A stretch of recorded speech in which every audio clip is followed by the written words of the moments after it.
ফকির আবুল সরকার, পীরের বাড়ি ভক্তের কবা। যে কইরাছে জিয়ারত সে হয়েছে মানুষ প্রধান, পাইছে মৌলার নিয়ামত। তার কারণ এটা আমার মুখের কথা নয়, সে একজন সাধু বাউল, আরেকজন সাধকের সন্তান।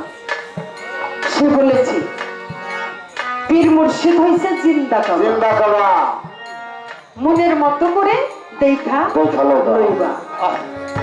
বলছে আমার খাজা বাবা পীর মুর্শিদ একজন জিন্দা কাবা। যদি কারো পিতা মাতা ঘরে থাইকা থাকে, সেই মা এবং বাবা এই দুইজনও জিন্দা কাবা। যার মা বাবা ঘরে আছে সকলের পায়ে হাত দিয়ে বলবো হারাইলে দোনার আসবে, পাওয়া যাবে না, সম্ভব না। যারা আছে প্রত্যেকেই জানো কাবা ভেবে তাকে ভজনে সাধন করে, তাছাড়া কোনো রাস্তা নেই।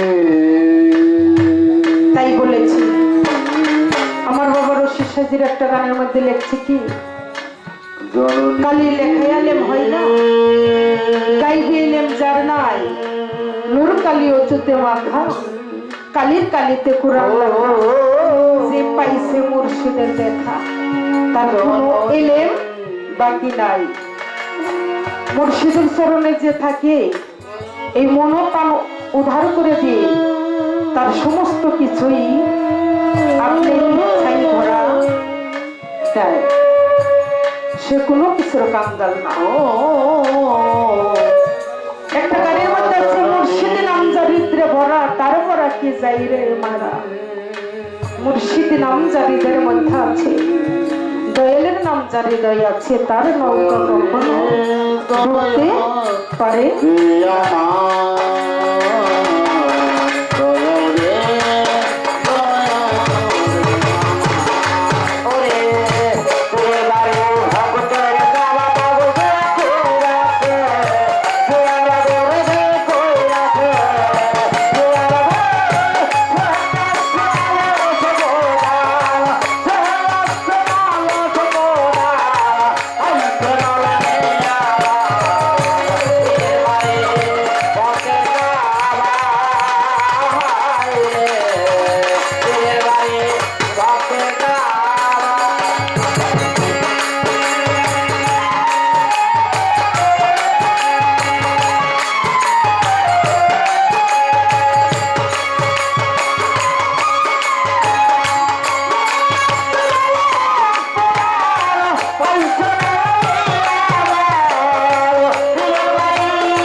কায়ম বান্দানি